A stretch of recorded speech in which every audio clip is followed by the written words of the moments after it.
Israel's war on Gaza has already led to over 13,000 innocent Palestinians being killed, of which more than 4,000 are children, and 1.5 million Palestinians have been displaced from their homes. One of the most horrific incidents in this war, in this very cruel and barbaric war, has been the Israeli attack and ground offensive on the biggest hospital in Gaza, Shifa. This has again led to many injured people who were killed, who lost their lives, and the kind of reports that we heard once this assault took place was really horrendous. Eyewitnesses spoke of Israeli soldiers destroying medical equipment, blindfolding, stripping people, and then detaining them and taking them to unknown locations. Now, this has been happening in the 6th week of the war on Gaza. And this war has not come to an end because there has been no international action, collective international action to stop the war. And the reason for that is very simple. In the UN Security Council, which is the world body that is responsible for the maintenance of peace and security, and it's its job to bring hostilities to an end, it has been paralyzed and has not been able to agree on a ceasefire, largely because the United States vetoed the last effort that was made when the Russians proposed a resolution calling for a humanitarian ceasefire. What did happen in the UN Security Council was the adoption of a resolution calling for humanitarian pauses. Now, pauses are not the same as a ceasefire. A pause simply means that for a few hours, if that, there's no bombing. But even that, there is no confirmation that Israel even agreed to that humanitarian pause. While the world, we can see that the global clamor is for a ceasefire, we find Western governments are still opposed to a ceasefire. Gaza has been turned into a killing field. Daily intense bombings are continuing to take the lives of people.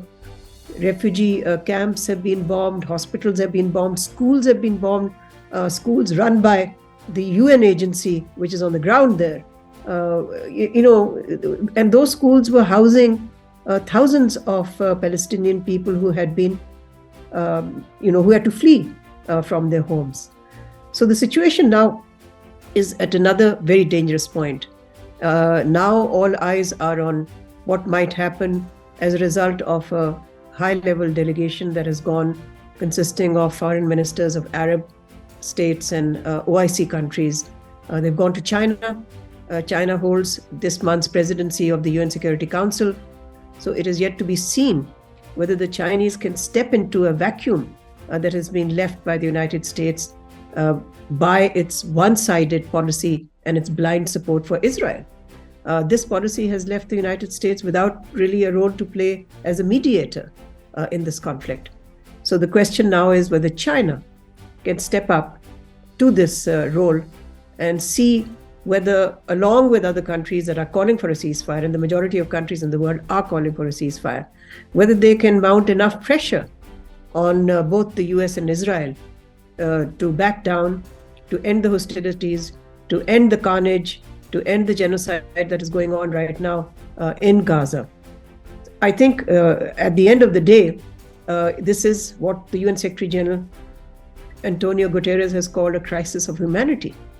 And the disappointment on the part of publics across the world, especially publics in the Muslim world, with the inaction that has enabled this war to continue and Israel to continue its barbaric actions.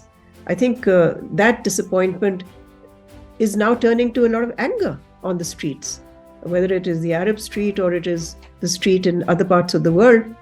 We've seen huge demonstrations and protest rallies in Western cities like London and New York and Washington, along with Western capitals as well, other Western capitals, other European capitals.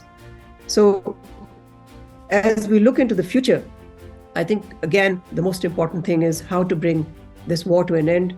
And the only way it can be done is not through pauses in the fighting, but through a ceasefire. There are a number of reports that speak of some kind of negotiation that is going on between Israel and Hamas for the release of hostages in return for a ceasefire, or at least a ceasefire for several days. But it is too early to say whether these talks can succeed. But I think more important than these is the requirement, the urgent requirement for a complete ceasefire. And then looking ahead to see what can happen to address the injustices that have been meted out to the people of Palestine.